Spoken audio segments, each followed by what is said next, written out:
या लोकसभा निवडणुकीमध्ये सर्वाधिक लक्षात लागून राहिले ते म्हणजे मुंबईतील लोकसभेच्या 6 जागा।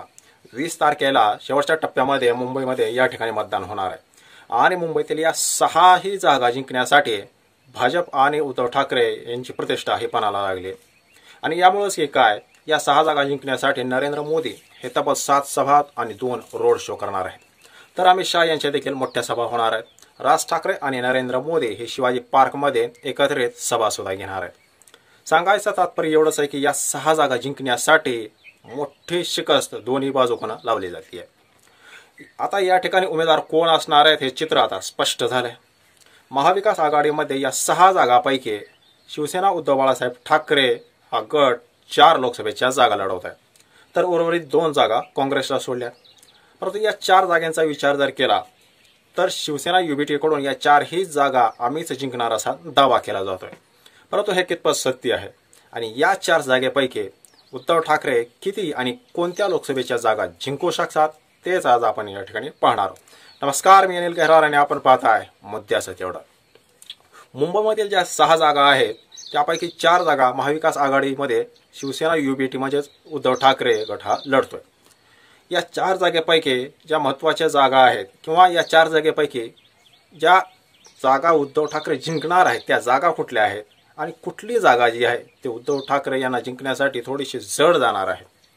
यामध्ये पहिली जर जागा आहे ती आहे दक्षिण मुंबई। दक्षिण मुंबईमध्ये ठाकरे गटाकडून विद्यमान खासदार अरविंद सावंत हेच मैदानामध्ये आहेत, तर त्यांच्या विरोधामध्ये यामिनी जाधव या शिंदे गटाकडून आहेत। याच यामिनी जाधव यांच्यावर यापूर्वी 143 कोटी रुपयाच्या भ्रष्टाचाराचे आरोप किरीट सोमय्या यांनी लावले होते। त्यानंतर स्थायी समितीचे अध्यक्ष होते यामिनी जाधव यांचे पती यशवंत जाधव हे आणि यामिनी जाधव ज्या भायखळ्याचे आमदार आहेत त्या दोघांनाही शिंदे गटामध्ये प्रवेश केला। आता ज्यांच्यावर भ्रष्टाचाराचे आरोप केले त्यांचाच प्रचार करण्याची जबाबदारी ही किरीट सोमय्या आणि भाजपवर येणार आहे। परंतु या ठिकाणी आपण बघितलं तर अरविंद सावंत यांची उमेदवारी ही फार दिवसापूर्वीच फिक्स झाली होती, परंतु यामिनी जाधव यांची उमेदवारी ही फार उशिरानं जाहीर झाली। या ठिकाणची लढाई ही निष्ठावंत विरुद्ध गद्दार अशीच होणार आहे आणि त्यामुळे या मतदारसंघामध्ये काँग्रेसची सुद्धा ताकद पाहता अरविंद सावंत यांच्यासाठी हा मतदारसंघ जिंकणं हे फार सोपं झाल्याची देखील चर्चा आहे। त्यामुळे उद्धव ठाकरे दक्षिण मुंबईची जागा ही जिंकू शकतील। दुसरी जी जागा आहे ती आहे दक्षिण मध्य मुंबई।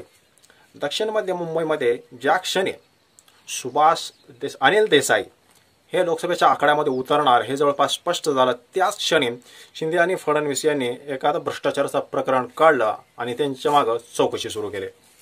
त्यांचा उद्देश एकच होता की काहीही करून अनिल देसाई यांच्यावर भ्रष्टाचाराचं लेबल चिटकवायला पाहिजे।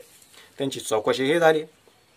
त्यांच्या विरोधामध्ये राहुल शेवाळे हे मैदानामध्ये असणार आहेत। राहुल शेवाळे यांच्यावर देखील मोठ्या प्रमाणात आरोप झाले आहेत।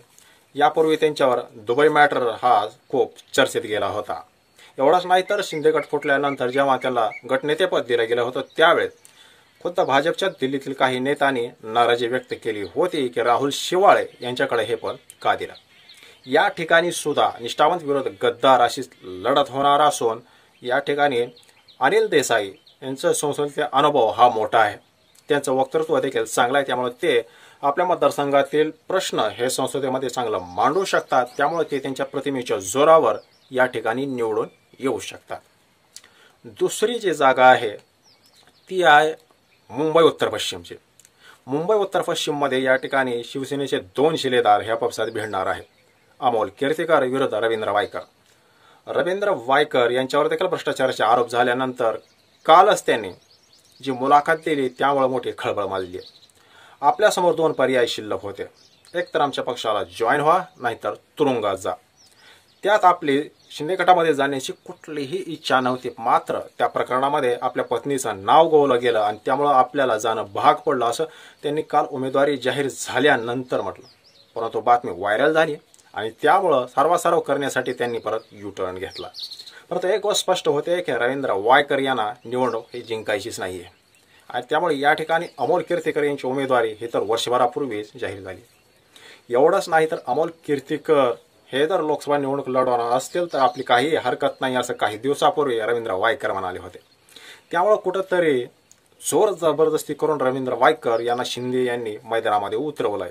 त्यामुळे या ठिकाणी सुद्धा अमोल कीर्तीकर यांची तयारी पाहता रवींद्र वायकर यांना पराभूत व्हावं लागेल। त्यामुळे ही मुंबई उत्तर पश्चिमची जागा ठाकरे गट आरामात जिंकू शकतो।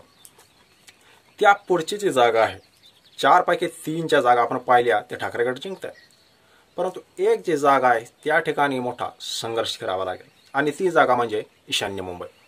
ईशान्य मुंबईमध्ये ठाकरे गटाकडून संजय दिना पाटील जे पूर्वीचे NCP कडून खासदार होते ते मैदानामध्ये आहेत, तर त्यांच्या विरोधामध्ये भारतीय जनता पक्षाने मिहीर कोटेचा यांना मैदानात उतरवलंय। या मतदारसंघामध्ये मराठी विरुद्ध गुजराती अशी लढत होणार आहे।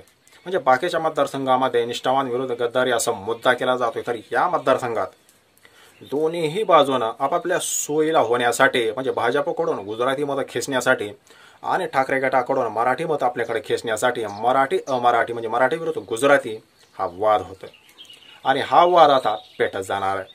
त्यातच काही कंपन्यांमध्ये मराठी लोकांना नोकरीसाठी नाकारलं जाणं वगैरे या गोष्टी हे पुढे येत आहेत आणि त्यामुळं मतदान होईपर्यंत या मतदारसंघात मराठी अमराठी हा मोठा वाद होणार आहे।